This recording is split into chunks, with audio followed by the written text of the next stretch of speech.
सतगुर आओ हमरे देश, निहारो बाट खड़ी, निहारो बाट खड़ी। सतगुर आओ हमरे देश, निहारो बाट खड़ी, निहारो बाट खड़ी। वाही देश की बतियाँ रे, लावे संत सुजान, लावे संत सुजान। उन संतन के चरण पखारो, उन संतन के चरण पखारो। तन मन करो कुर्बान, तन मन करो कुर्बान। सतगुर आओ हमरे देश,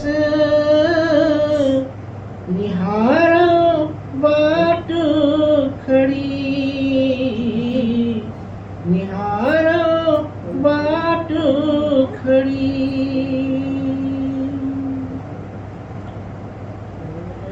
वाही देश की बतियाँ हमसे, सतगुर आन कही, सतगुर आन कही। आठ पहर के निरखत हमरे, नैन की नींद गई, नैन की नींद गई। भूल गई तन मन धन सारा, व्याकुल भया शरीर, व्याकुल भया शरीर। विरह पुकारे विरहनी, ढरकत नैनन नीर। धर्मदास के दाता सतगुरु, पल में कियो निहाल। आवागमन की डोरी कट गई, मीटे भरम जंजाल। आवागमन की डोरी कट गई, मीटे भरम जंजाल। सतगुरु आओ हमरे देश, निहारो बाट खड़ी, निहारो बाट खड़ी। वाणी हुजूर स्वामी जी महाराज उपदेश गुरु और शब्द अथवा नाम भक्ति का वचन 19वां शब्द 13वां। गुरु कहे जगत सब अंधा,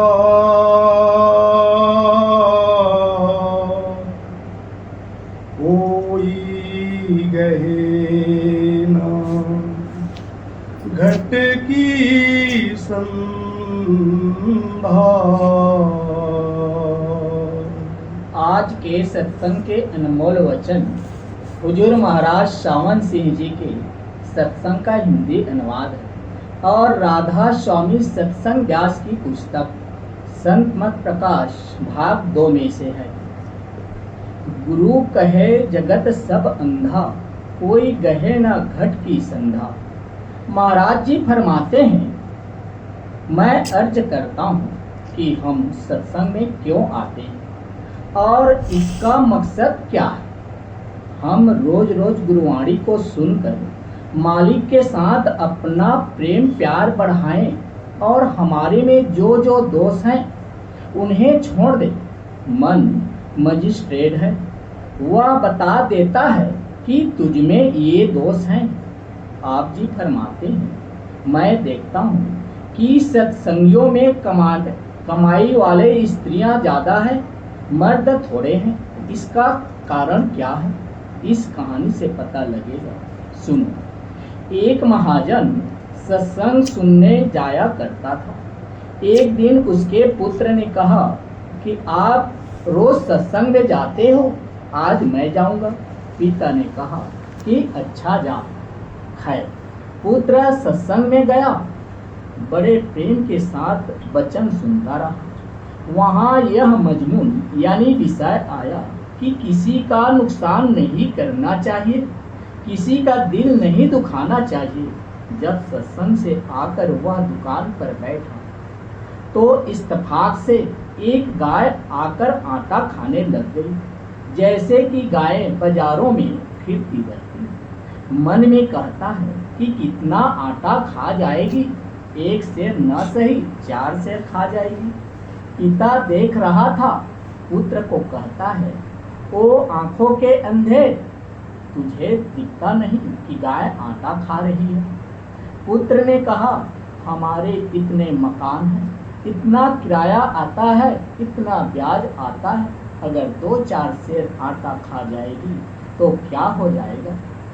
पिता ने पूछा, यह विचार तूने कहाँ से लाया है। पुत्र ने कहा, सत्संग से।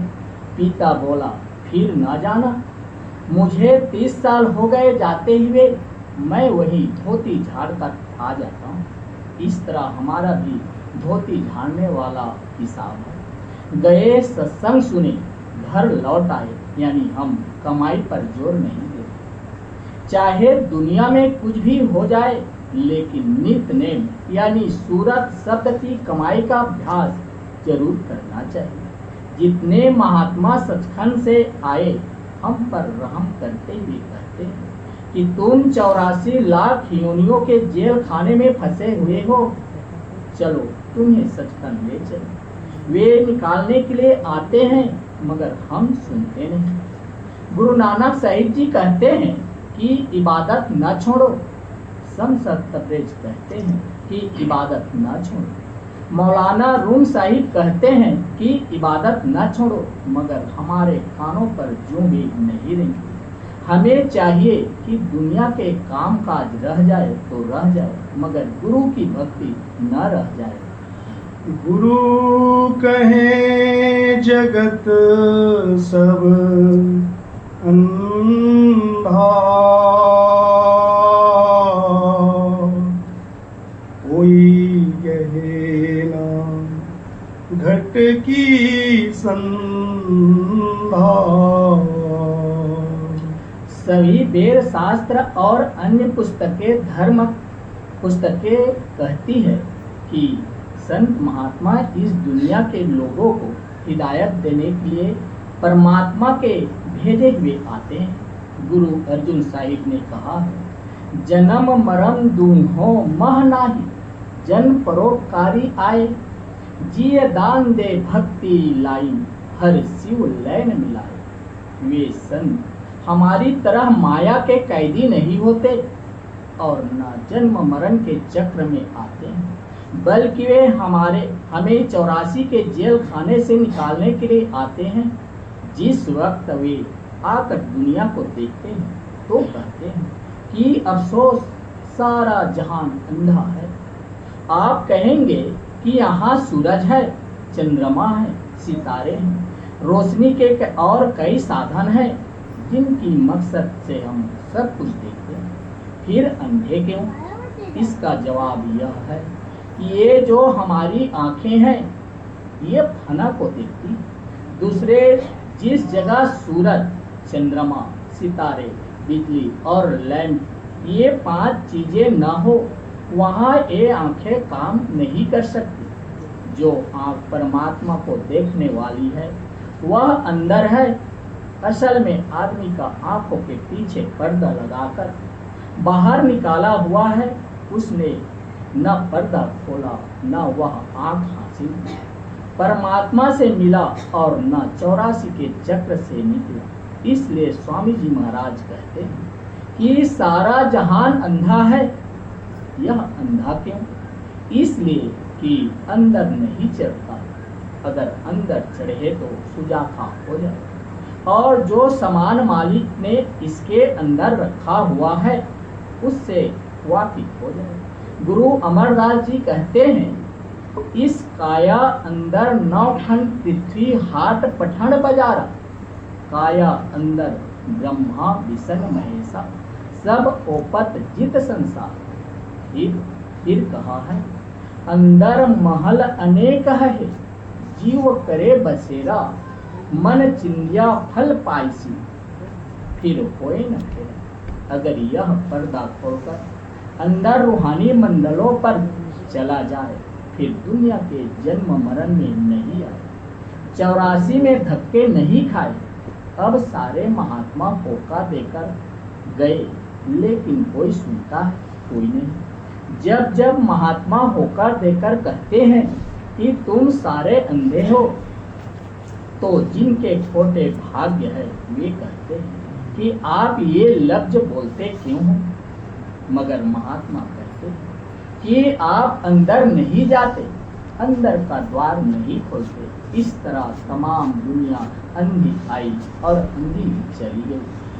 बाहर मुख भर में सारे,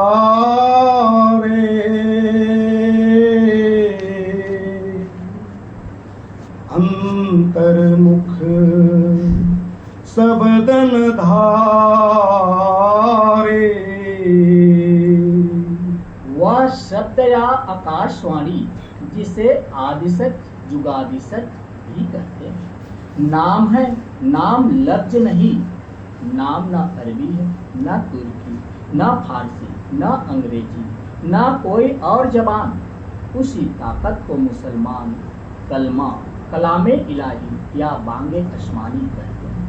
ऋषि मुनि नास नाद और गुरु नानक साहिब गुरबाणी कहते हैं।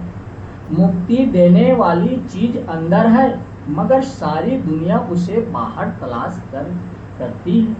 कोई उजाड़ों पहाड़ों में ढूंढता है, कोई पत्थरों, पानी और कागजों में। वह बाहर नहीं अंदर है। फिर बाहर किस तरह मिल सकता है? इसी तरह देवी देवता भी जिन्हें दुनिया बाहर ढूंढती है और जिनकी मूर्तियां बनाई फिरती है वे भी अंदर है। लेकिन क्योंकि वे आंखों यानी आत्मा के बैठक से नीचे बैठ रही है, इसलिए हमें उनकी जरूरत नहीं है। फिर भी जो उनसे मिलना चाहते हैं वे अंदर जाकर मिल सकते हैं। अगर पत्थरों यानी मूर्तियों में उन्हें ढूंढो वे बेजान हैं। बेजान चीज जानदार को खींच नहीं सकती, इसलिए इनसे कुछ प्राप्त नहीं होता। सारी दुनिया बाहर ही बाहर तलाश कर रही है। क्या ही अच्छा होता कि अंदर जाती और उस लज्जत को ले लेती। अब सवाल पैदा होता है कि अगर हम अंदर जाए तो अपनी आत्मा को किसके साथ जोड़े? कहते हैं शब्द के साथ। क्या गाने बजाने वाला, लिखने पढ़ने वाला शब्द नहीं, वह लिखने पढ़ने बोलने में नहीं आता। वह अलिखित कानून और अनबोली भाषा है। वह अंदर है जो बाहर विषय विकारों और अन्य पदार्थों में उलझे हुए हैं, वे इसे नहीं समझ सकते। यही गुरु अमरदास जी कहते हैं, मायाधारी अत अन्ना बोला, सबक न सुनई बहु डोल बचोला। यह बाहर बैठा माया के जाल में फंसा हुआ अंधा हो रहा है, और फिर अंधा ही नहीं बहरा भी है। क्यों? क्योंकि अंदर के कान नहीं खुले। क्या कहते हैं गुरु अर्जुन साहिब? नैन न देखे साधले नैन बिहालिया। जो आंखें अंदर सदगुरु के स्वरूप को नहीं देखती, उन्हें निकाल दो। करन न सुनही नाद करन मुंद खालिया। जो कान अंदर शब्द को नहीं सुनते, उन्हें काट दो। रसना जपै न नाम तिल तिल कर काटिए। जो जबान नाम नहीं जपती, उसे जर्रा जर्रा करके काट दो। हम क्यों नाम नहीं जपते? हम पर अपने गुनाहों की नशा चढ़ा हुआ। हमारे पाप हमें इधर आने ही नहीं देते। बड़े ही ऊंचे भाग्य हो तो आदमी इधर आए। मन जगत भोग रस बंधा, नित करे कर्म बस धंधा। अब बतलाते हैं कि मालिक से मिलने में रुकावट क्या है। हमारा मन विषय विकारों में, बेटे बेटियों की मोहब्बत में, दुनिया के स्वादों में कैद है। आत्मा मन के अधीन हो रही है। जिस तरह किसी राजा की लड़की को किसी महाराजा के साथ विवाह करके महारानी बनना था, मगर उसने गंदगी साफ करने वाले नौकर को अपना पति बना लिया। अब उसके साथ गंदगी साफ कर रही है। फिर यह भी नहीं कि मन इतने पर ही सब्र करता है, वह बेबस होकर इंद्रियों के वश में हो रहा है। जो इंद्रिया चाहती है उसे खींच कर ले आती है। साथ ही मन खींचा फिरता है और उसके साथ आत्मा भी खींची हुई फिरती है। सारे खंडों ब्रह्मांडों के मालिक सत्पुरुष की अंश आत्मा मन के काबू में आ गई। आगे मन इंद्रियों के वश में है। जो इंद्रिया चाहती है खींच कर ले जाती है। कान की इंद्रिया सुनकर क्या क्या नहीं करती, आँख की इंद्रिया देखकर क्या क्या पाप नहीं करवाती। मन जड़ है, इंद्रिया भी जड़ है, मगर आत्मा चेतन। कहते हैं, यह कमीना और कंगाल वह राजा की लड़की, फिर यह अंदर क्यों नहीं जाती? मन इसे अंदर जाने ही नहीं देता। मन आत्मा का दुश्मन है और उसे दुनिया के भोगों रसों के वश में किए बैठा। फिर यह दुश्मन आज का नहीं, बल्कि करोड़ों जन्मों से हमारे साथ है। बहुत समय पहले काल भगवान ने एक बार 70 चौकड़ी युग और एक बार 64 चौकड़ी युग एक टांग पर खड़े होकर भक्ति करके मालिक से रूह ली थी। उस दिन से रूह मन की कैद में है।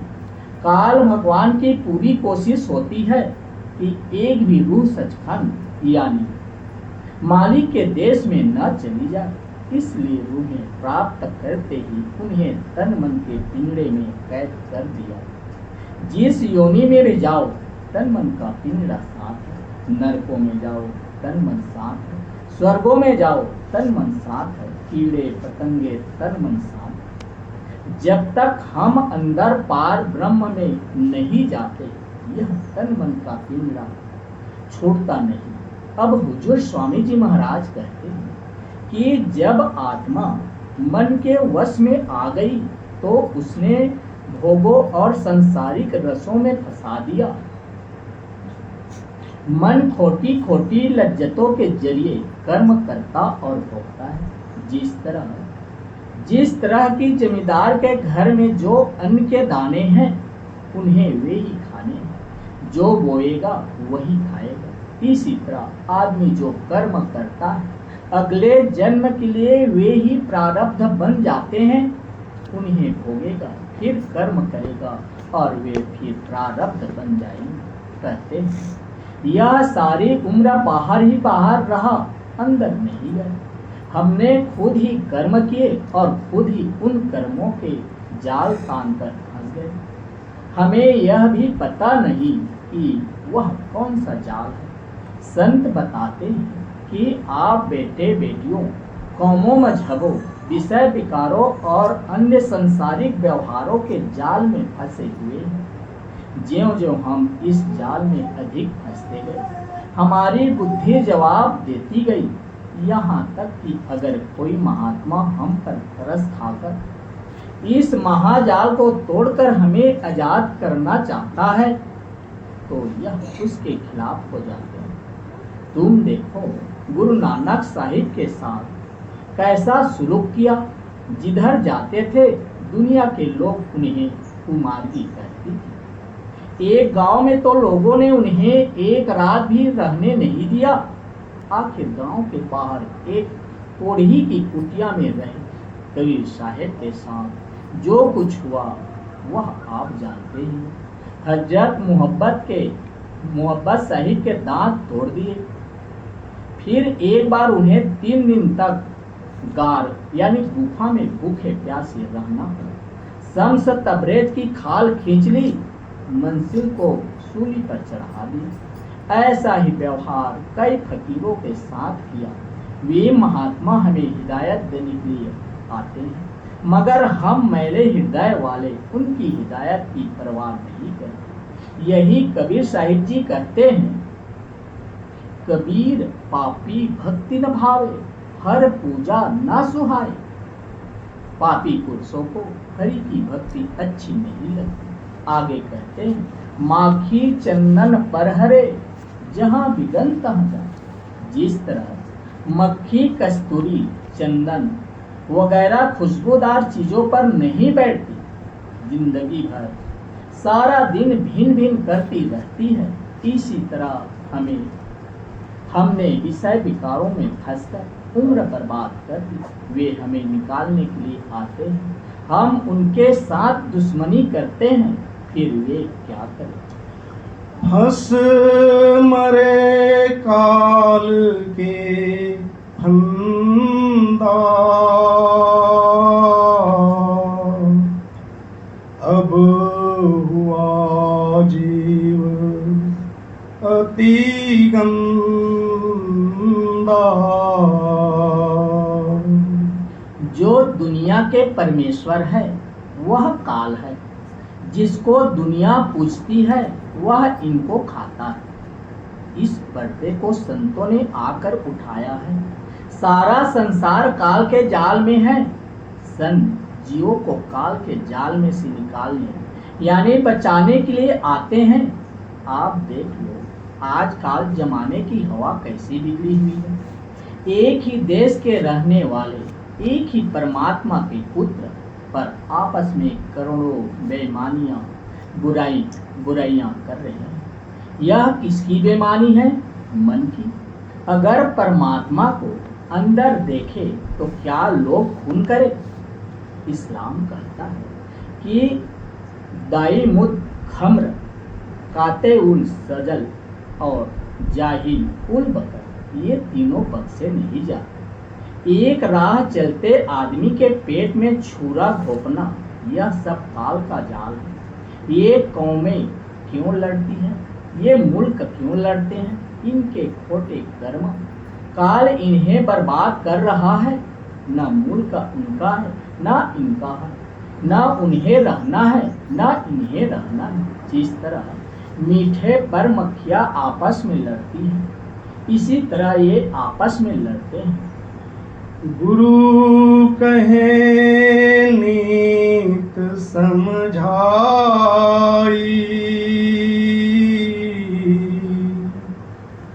कर खोज शब्द घट जाई।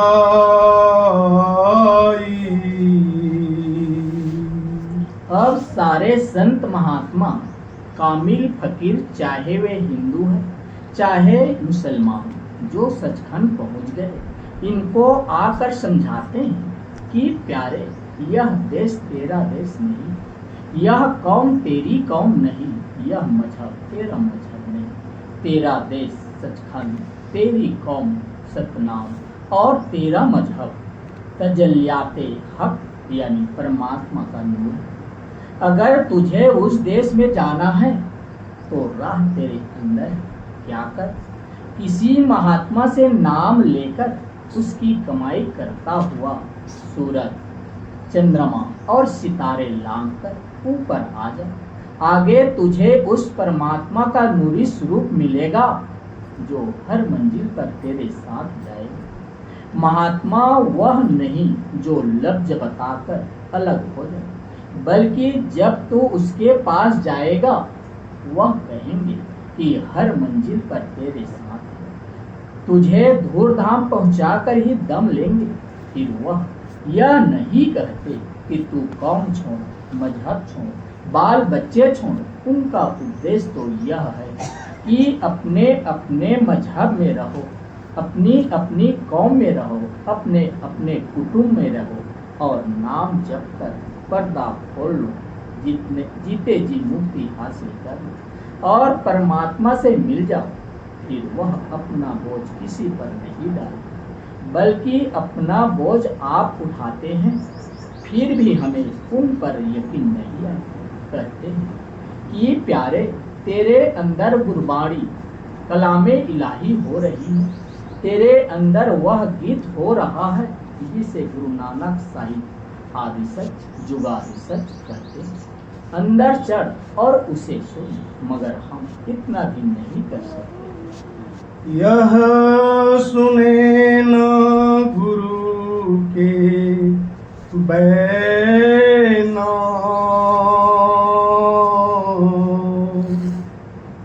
रस खुले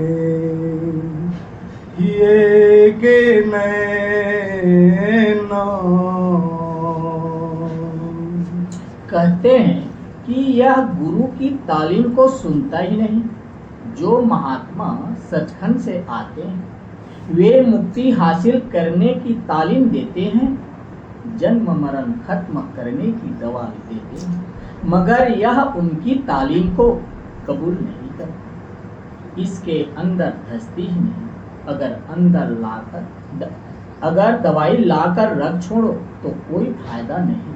अगर यह दवाई खाता तो असर होता और बीमारी चली जाती। फिर अंदर का पर्दा खुले तो किस तरह।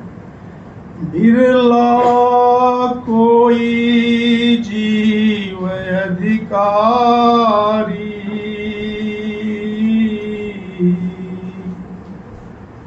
गुरु बचन करे आधारी।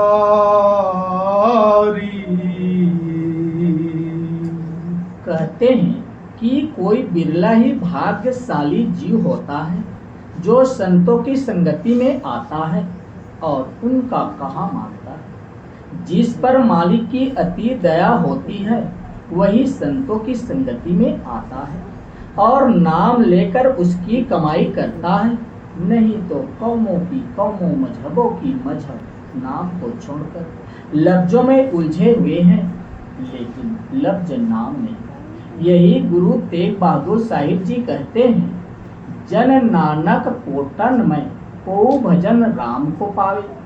गुरु अर्जुन साहिब जी कहते हैं, जग मह उत्तम काढ़ के बिरले केई के। एक और जगह भी कहा है, कोट मधे को बिरले सेवक और सगले दुहारी। जो बचन सम्हारे गुरु के,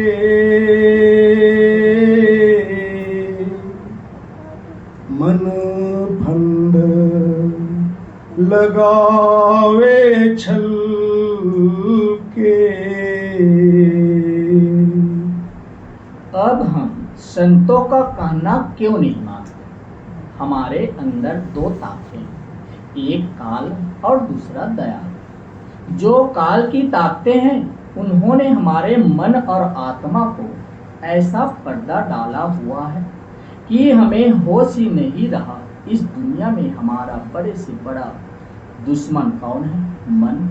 हमारे और गुरु के पर्दे के बीच में पर्दा किसका है? मन का। जब आप मन को खड़ा कर लोगे, आत्मा अंदर चल पड़ेगी। यहाँ स्थूल देह में स्थूल मन है, सहस्रदल कमल में सूक्ष्म मन है और ब्रह्म में कारण मन है। जब कोई महात्मा हमें पार ब्रह्म के देश में ले जाएंगे तो हमें होश आएगा और हम कहेंगे कि ओ हम कैसे जाल में फंसे हुए हैं।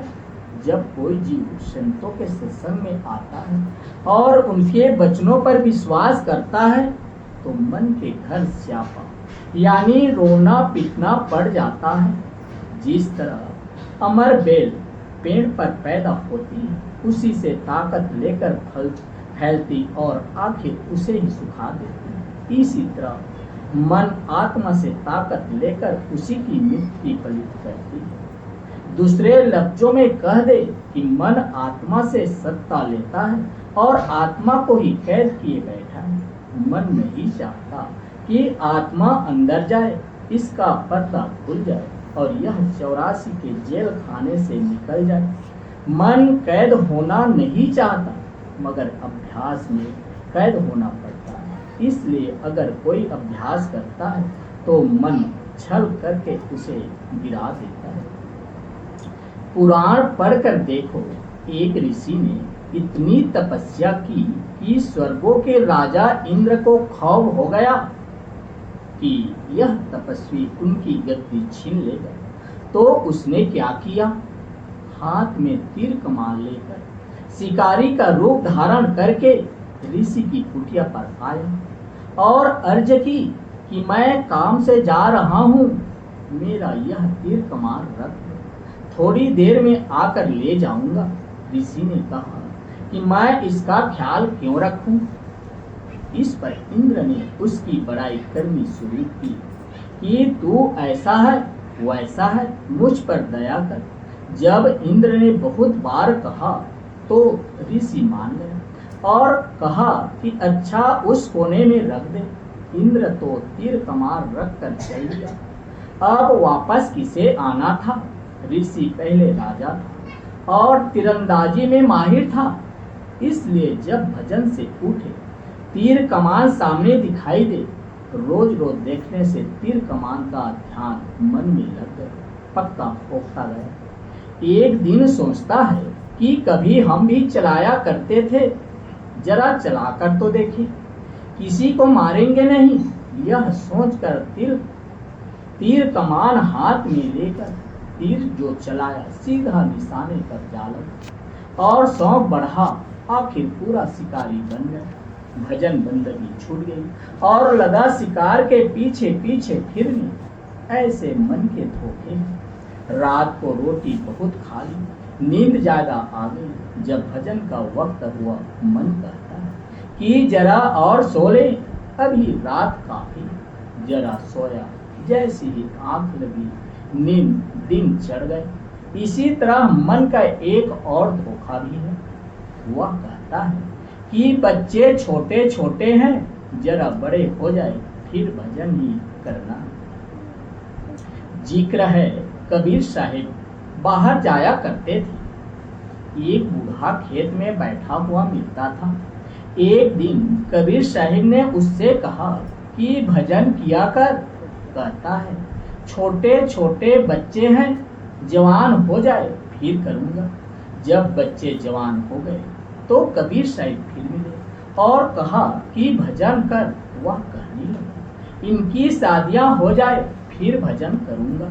जब शादियां हो गई तो कबीर साहिब ने फिर कहा कि अब बता। कहता है पोते का मुंह देखने का इच्छा है, पूरी करनी। जब पोते हो गए तो कबीर साहिब फिर मिले और कहा कि अब तो भजन कर। कहता है कि पोते छोटे छोटे हैं, जरा जवान हो जाए फिर भजन करूंगा। जब पोते जवान हो गए तो कबीर साहिब ने फिर पूछा। कहता है ये लापरवाह है, रात को सो जाते हैं, अगर मैं न जागूं तो चोरी हो जाए। कुछ समय बाद कबीर साहिब फिर गए तो वह बाबा न मिला। पूछा कि बाबा कहाँ है? पुत्र पौत्रों ने कहा कि जी वह तो गुजर गया। उस बूढ़े का घर की दुधारू गाय से बड़ा प्यार था। गाय भैंस पालता, एक गाय उसे बड़ा प्यार था। जब मरा तो गाय के पेट में आया और बछड़ा बना। कबीर साहिब ने अंतर ध्यान होकर देखा तो पता लगा कि वह बछड़े का जन्म पाकर जवान हुआ। उसे खूब हल में जोता, बहुत चलाया, आखिर वह बूढ़ा हो गया। जब उनके काम का न रहा तो उन्होंने उन्हें गाड़ी मान को बेच दिया। उसने भी उसे 10-12 साल चलाया। जब उसके भी काम का न रहा तो उसने उसे अन्य व्यक्ति के हवाले कर दिया, जिसने उसे कई साल कोल्हू में जोता। जब वहां भी निकम्मा हो गया तो उसने कसाई को दे दिया। कसाई ने मारकर उसका मांस बेच दिया और जो चमड़ा था वह नगाड़े वाले ले गए। उन्होंने उसका नगाड़ा बना लिया। अब उस पर खूब डंडे पड़ते। यह देखकर कबीर साहिब ने कहा, बैल बने हल में जूते, ले गाड़ी में दिन, तेली के कुल्हू रहे, पूनी घेर कसाई ली। मांस कटा बोटी बिकी, चमड़न मणि नकार, कछु करम बाकी रहे, इस पर पड़ती मार। बता तो बात तो यह है कि मन अंदर नहीं जाने देता। यह हजारों छल करता है। आप रोज सुनते हैं कि मन नहीं मानता। अगर आप उसका मुकाबला नहीं करते तो आपका कसूर है। मन रोए पीटे मगर भजन मत छोड़, इसका इलाज ही डंडा है, यानी शक्ति है। आप साखियां पढ़कर देखें। महाराज जी फरमाते हैं, मैं आपको एक मुसलमान फकीर की साखी सुनाता हूँ। वह बाजार से जा रहा था। एक हलवाई ने बहुत बढ़िया जलेबियां बनाई हुई थी। मन ने कहा कि जलेबियां खानी है। पास में पैसा नहीं थे। मन को मोड़ा, पर मन अड़ियल घोड़ा है, इसे जिधर से हटाओ उधर ही जाता है।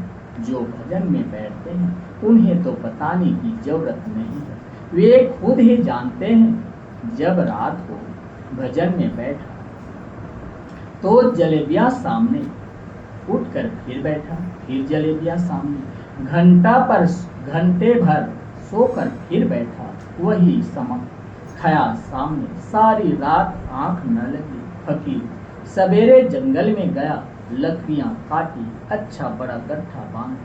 अब उठाया नहीं जाता, पसीने पसीने होता है। मन से कहता है कि तुझे जलेबियां खानी है। आखिर किसी आदमी ने लकड़ियां उठा दी, बाजार में ले आया। किसी ने पूछा कि क्या कीमत लेनी है? कहता है जो दोगे उसे 1 रुपया दिया। पुराने जमाने में रुपये के 3 सेर जलेबियां आती थी। महाराज जी फरमाते हैं, मैं खुद आगरा में रुपये के 3 सेर के भाव से खरीदी। इस तरह वह जलेबियां खरीद कर जंगल में ले गए। अब भूख पाव 1.5 पाव की और जलेबियां 3 सेर खाई। मन से कहा और खा और खाई। अब और अंदर न जाए, शरीर ने कबूल ना किया। कै यानी उल्टी हो गए। मन से कहा कि इस कै को खा, कै को खाया, फिर कै हो गई। 2-4 थप्पड़ मुंह पर मारे और कहा कि इसे भी खा, फिर खाया, फिर कै हो गई। किसी एक आदमी उधर से चला जा रहा था। उसे कहता है कि भाई ये जलेबियां ले जा। फकीर ऐसी सजा मन को देते हैं। महात्माओं ने इस तरह के उपाय किए। मन के साथ बेशुमार झगड़े किए। गुरु अमरदास जी कहते हैं, मन ही नाल झगड़ा, मन ही नाल सत, मन ही मंज समाए। ज्यों त्यों कर जीव भुलावे,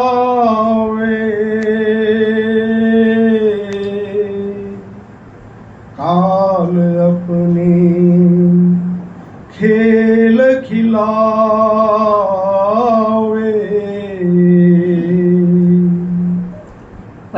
तो हम प्रेम के साथ भजन में बैठते ही नहीं और पूरा वक्त नहीं देते। अगर देते भी हैं तो मन भुलावे में डालता है कि अभी रात बहुत बाकी है, जरा और सो लो, जरा सोए कि दिन चढ़ा है। ये सारे मन के धोखे हैं। महाराज जी फरमाते हैं, मैंने एक मुसलमान फकीर की कहानी पढ़ी। एक दिन रात हो, उसकी नींद न खुली। मन से बोला कि मैं तुझे सारा साल गर्म पानी पिलाऊंगा। मन को पूरा साल गर्म पानी पिलाया। इसका नाम लड़ाई है। हमें चाहिए कि मन के साथ लड़े। हमारा और कोई दुश्मन नहीं, मन ही हमारा दुश्मन है। गुरु भक्ति न करने पावे,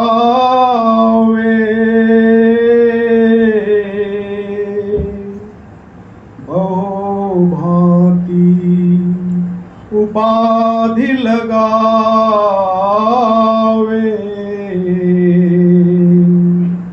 मन सुतुर बेमुहार यानी बेनकेल का ऊँट है। अपना शासन और हुकूमत चलाता है और गुरु भक्ति की तरफ तो आने ही नहीं देता। जब तक गुरु भक्ति नहीं, नाम भक्ति कहाँ। जो पानी आँखों, नाक, कान, मुंह और अलग अलग नलों के जरिए बहता है, उसे एक नल में ले आओ तो देखो कितने जोर से पानी बहता है और उसमें कितनी ताकत आ जाती है। जिस तरह एक कमांडर इन चीफ है, सारी फौज के सिपाही उसके पीछे हैं। अगर उसका हुक्म मानकर सभी सिपाही दुश्मन के साथ लड़े तो कामयाब हो जाएंगे।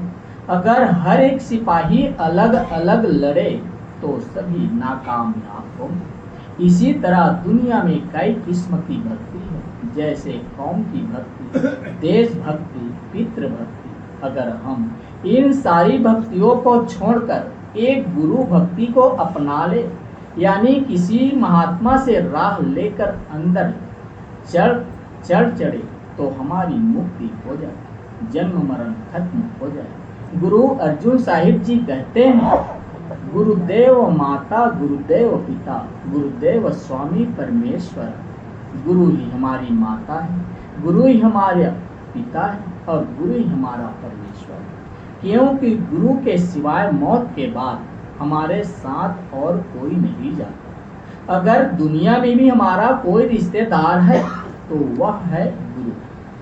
बिना नाम मुक्ति नहीं और नाम गुरु से ही मिलता है। जब हम गुरु के सत्संग में बैठते हैं या नाम का सुमिरन करते हैं या भजन पर बैठकर धुन को सुनते हैं तो मन कोई न कोई रुकावट खड़ी कर देता है। जब रात को भजन के लिए जागते हैं तो कहता है कि अभी रात बहुत बाकी है, थोड़ा और सो लो, फिर बैठ जाएंगे। जरा लेटे नहीं कि दिन चढ़ आया। कभी मित्र होए भरमावे,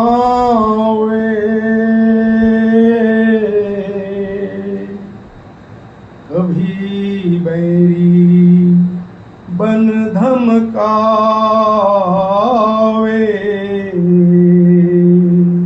पहले तो मन विषय विकारों, राग रंग की चाटों और इंद्रियों के भोगों के स्वाद चखाता है। जो इनके काबू में आ गया वह तो गया, जो न फंसा उसके साथ दुश्मनी करके, लड़ाई करके या कुछ और करके भजन छुड़वा देगा। एक महात्मा एक दुकान पर खड़े थे। कुछ ख्याल आया, मन से कहने लगे, तेरी बड़ी तारीफ सुनी है, कुछ अपनी करतूत तो दिखा। मन कहता है देखनी है। एक आदमी वहां पर शहद बेच रहा था। उसकी मटकी में से उंगली भर एक दीवार पर लगा दी। शहद लगाने की देर थी कि उसकी खुशबू पाकर एक मक्खी आ बैठी और लगी आंखें बंद करके शहद चाटने। अभी शहद खा ही रही थी कि एक छिपकली ने देखा कि यह तो मेरा शिकार है। जैसे ही छलांग मारी मक्खी को शहद समेत खा गई। उस दुकानदार ने बड़े प्यार से एक बिल्ली पाल रखी थी। बिल्ली छिपकली पर झपटी और उसे एक बार में ही खा गई। पास ही एक ग्राहक का कुत्ता खड़ा था। उसने बिल्ली पर हमला करके उसे चीर फाड़ डाला। दुकानदार को गुस्सा आया। उसने अपने नौकरों से कहा, मारो कुत्ते को। उन्होंने डंडे मार कर कुत्ते को मार डाला। ग्राहक को बड़ा दुख हुआ। उसने दुकानदार को गालियां दी। गाली देने की देर थी कि दोनों गुत्थम गुत्था हो गए। दुकानदार के साथ उसके नौकर थे और ग्राहक के साथ आमने खूब लड़ाई हुई। तब मन ने उस महात्मा से कहा कि ये मेरे खेल है, ये मेरे धोखे। कभी रोगन माही झुमावे,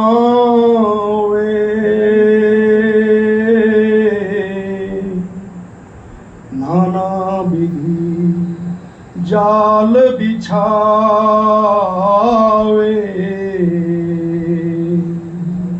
मन कभी बीमारियों में, कभी अलग अलग विषय विकारों में ले चलता है। मतलब कि इसका मकसद है कि आदमी नाम की तरफ न आए, अंदर न जाए। वशिष्ठ जी रामचंद्र जी के गुरु थे। वह कहते हैं कि मन की ताकत का अंदाजा महात्मा को होता है। जो मूर्ख है उन्हें क्या पता कि मन की क्या ताकत और महात्मा क्या कह रहे हैं। वशिष्ठ जी कहते हैं कि हे राम, अगर कोई कहे कि मैं 2000 मील लंबा और कई हजार फुट ऊंचा हिमालय पहाड़ उठा लिया है, हालांकि यह मानने की बात नहीं है, फिर भी हम मान लेते हैं कि शायद परमात्मा ने दुनिया में कोई ऐसा आदमी भेजा हो जिसने कि उठा लिया। फिर कहते हैं कि अगर कोई कहे कि मैंने समुद्र को पी लिया है, मानने में तो नहीं आता, मगर मान लेते कि शायद कोई ऐसा आदमी पैदा हो गया हो जिसने कि समुद्र को पी लिया। लेकिन अगर कोई कहे कि मैंने मन को वश में कर लिया, तो कहते हैं कि मैं नहीं मानता। मन ऐसा जबरदस्त है कि बड़े बड़े महात्माओं से भी वश में न हो। मगर आप इससे यह न समझो कि मन को वश में करने की कोई दवा है ही नहीं। दवा है, अगर कोई गुरु मिल जाए, वह इसे नाम दे दे यह कमाई करके अंदर जाए, तो आगे तुरिया पद में सदगुरु खड़ा है। तुरिया पद कहो या सहस दल कह दो, वहाँ नाम का अमृत है। जिस वक्त मन उस अमृत को पीता है तो काबू में आ जाता है, आत्मा आजाद हो जाती है। यानी इस जन्मों जन्मों की कैदी आत्मा को थोड़ी सी आजादी मिल जाती है। शब्दारस लेन न पावे, यूं जीव सदा दुख पावे। हाय अफसोस, करोड़ों वर्षों तक 84 लाख योनियों का जेल खाना भोग कर मनुष्य का जन्म मिला, फिर भी मन नाम की तरफ नहीं आने देता, यानी भजन नहीं करने देता। महाराज जी फरमाते हैं, मैं देखता हूँ अक्सर सत्संगी मिलते हैं, मगर दुनिया में रहकर शायद ही कोई सुखी हो। एक ना एक दुख तो सबको ही है। यही फरीद साहिब कहते हैं, फरीदा मैं जानिया दुख मुझको दुख सबाई है जब, ऊंचे चढ़ कर देखिया ता घर घर एह अब। मन ने किसी को सुखी रहने दिया ही नहीं। गुरु मेहर करे जिन जन पर,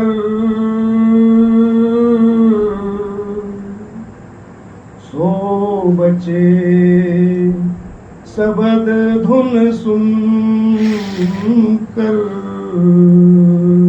कहते हैं कि गुरु मेहर करता है, ये मेहर लेते नहीं। वह दोनों हाथ फैलाकर कहता है कि आओ। आप जी फरमाते हैं, मैं तुम्हें ले जाने को तैयार हूँ, मगर ये अंदर नहीं जाते। बेशुमार मिसालें हैं। कबीर साहिब जी कहते हैं, कबीर साचा सदगुरु किया, करे जे सीखा मह चुप, अंधे एक न लगाई, जीव बांस बजाए। सदगुरु तो हमें दोनों हाथों से अंदर ले जाने को तैयार है, मगर हम अंदर नहीं जाते। शब्द के सिवाय दुनिया में और कोई दवा नहीं है। जब हम अंदर शब्द सुनेंगे तो शांति आ जाएगी, तब प्रेम प्यार आएगा। सभी महात्मा होका देते हैं कि शब्द को सुनो। जिसने उस कलामे इलाही कीर्तन या अनहद बाजे को सुना, उसका मन काबू में आ गया। काम, क्रोध आदि और इंद्रियां काबू में आ गई। अंदर रोशनी, नूर और तजल्ली पैदा हो गई। केवल वे ही बचे, बाकी सब मारे गए। तब गहे शब्द रस जाची,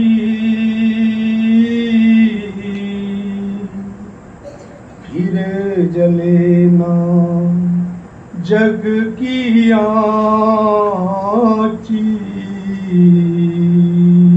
अगर यह एक बार पर्दा खोलकर अंदर चला जाए और उस अमृत यानी नाम की लज्जत को ले ले, फिर इसको पकड़ने वाला कौन है? कोई नहीं। फिर न मन पकड़ सकता है, न इंद्रिया। एक कवि ने कहा, एक समय वन में बसते मृग राज की नार ने केहर जायो, कै कारण पाली के हाथ चढ़ियो, उन लेकर छेरी के संग रलायो। एक बार एक भेड़े चराने वाले को एक शेर का बच्चा मिल गया। उसने उसे भेड़ों का दूध पिला पिलाकर पाल लिया। भूल गयो कुल के पराक्रम, सोई हंदी भयो हरि दूब चरायो। सुंदर ऐसे ही आत्मा संग शरीर के, आप भुलाई के जीव कहायो। शेर का काम है शिकार करना, मगर यह भेड़ों के साथ रहता, भेड़ों का दूध पीता और गंदगी आदि खाता। संयोग से एक शेर आ गया। उसने देखा कि यह शेर का बच्चा है। सोचने लगा कि यह शेर होकर भेड़ों के साथ चरता है, बड़ी हैरानी की बात है। धीरे धीरे वह उसके पास गया और कहा कि देख, तू शेर है। शेर का बच्चा कहता है, नहीं मैं भेड़ हूँ। शेर उसे नदी के किनारे ले गया और कहा, पानी में देख, तेरी और मेरी शक्ल एक जैसी ही नहीं। उसने कहा, शक्ल तो एक जैसी ही है। शेर ने कहा, अच्छा मैं गरजता हूँ, तू भी गरज। जब शेर गरजा तो साथ में शेर का बच्चा भी गरजा। तब चरवा भी भाग गया और भेड़ भी भाग गई। यह तो है कहानी। असल बात क्या है? जब इसको कोई गुरु मिला, उसने कहा कि तू आत्मा है और परमात्मा का अंश है।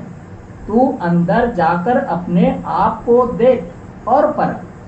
जब हम अंदर जाते हैं तो रोशनी या प्रकाश हो जाता है, हमें समझ आ जाती है, असलियत प्रकट हो जाती है कि हम कौन हैं। जब संसार में आए, यही होका देते रहे कि अगर तू जन्म मरण के चक्र से बचना चाहता है तो क्या कर, तेरे अंदर नाम है। 9 दरवाजे छोड़कर अंदर 10वीं गली खोल। जब तू पर्दा खोलकर ऊपर जाकर अमृत पी लेगा, फिर तू मन के वश में नहीं आएगा, इंद्रियों के वश में नहीं आएगा, कई और भोगों के वश में नहीं आएगा। मन जैसा हमारा और कोई दुश्मन नहीं, लेकिन अगर एक बार इसे वश में कर ले और यह अंदर की लज्जत ले ले, तो इसके जैसा वफादार नौकर भी और कोई नहीं। जिस तरह आत्मा सत्पुरुष से बिछड़ी हुई है, इसी तरह मन भी यानी ब्रह्म से बिछड़ा हुआ है। यह ब्रह्म का अंश है, कोई छोटी चीज नहीं। अगर इसे पता लग जाए तो यह कहता है कि ब्रह्म का कमांडर हूँ। जब दोनों अंदर गए तो मन, क्योंकि ब्रह्म का अंश है, वह ब्रह्म ही रह गया। आत्मा आगे चली गई, पर्दा खुल गया। फिर कौन जन्म ले और कौन मरे। तब इस देश में आने की कोई जरूरत नहीं है। सब बात लगी अब कांची, गुरु भक्ति मिली अब साची। जब अंदर शब्द की लज्जत आ जाए तो यह दिन रात गुरु भक्ति में लगा रहता है। गुरु भक्ति किसे कहते हैं? महाराज जी समझाते हैं। मैं रोज बताता हूँ कि जो बाहर की सेवा की जाती है यह भी गुरु भक्ति है, मगर असली गुरु भक्ति कमाई करके, 9 दरवाजे खाली करके, सूरज चंद्रमा व तारों को पार करके अंदर गुरु को प्रत्यक्ष करना गुरु भक्ति बड़ा उत्तम अभ्यास है। जब हम गुरु को प्रत्यक्ष करके सामने उनसे बातें करेंगे तो समझो हमारा फर्ज पूरा हो गया। जब बच्चा अपने आप को माँ की गोद में डाल दे फिर उसको कोई फिक्र नहीं, नहलाना धुलाना खिलाना, मतलब कि सारी फिक्र माँ को है। इसी तरह जब शिष्य सद्गुरु की गोद में जा बैठा तो फिर सद्गुरु का फर्ज है कि उसे धूल धाम पहुँचाए, मगर हम कहते हैं कि हमें कोई बगैर मेहनत के ले जाए, बिना मेहनत के कोई नहीं ले जाएगा। जब आपने मेहनत की, अंदर पर्दा खुल गया, आत्मा ने शब्द की लज्जत ले ली, गुरु सामने आ गया। गुरु अमरदास जी कहते हैं, नानक जिनका गुरु सदगुरु मिलिया, तिन्न का लेखा निगड़िया। अगर सदगुरु अंदर प्रकट हो गए फिर वह हमारा सब कुछ करेगा। राम सिंह डोंगरा, हुजूर, क्या अंदर और बाहर एक जैसा है? महाराज जी, पीहर में लड़की बेटी होती है और बाहर यानी ससुराल में बहू। यह शरीर तो शिष्य को भी छोड़ देना है और गुरु को भी छोड़ देना है। जो हमेशा रहने वाला है वह अंदर है। लड़की का पीहर में और फर्ज है और ससुराल में और। राधा स्वामी की लीनी सरनी,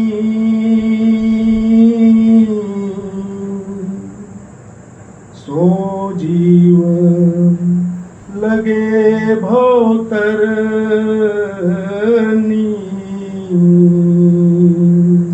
जब इसने सद्गुरु की शरण ले ली, अपने आप को सद्गुरु के हवाले कर दिया, तो समझ लो कि इसने अपना फर्ज पूरा कर दिया। आगे सद्गुरु का फर्ज है वह अपने देश ले जाएगा। राधा स्वामी की लीनी सरनी,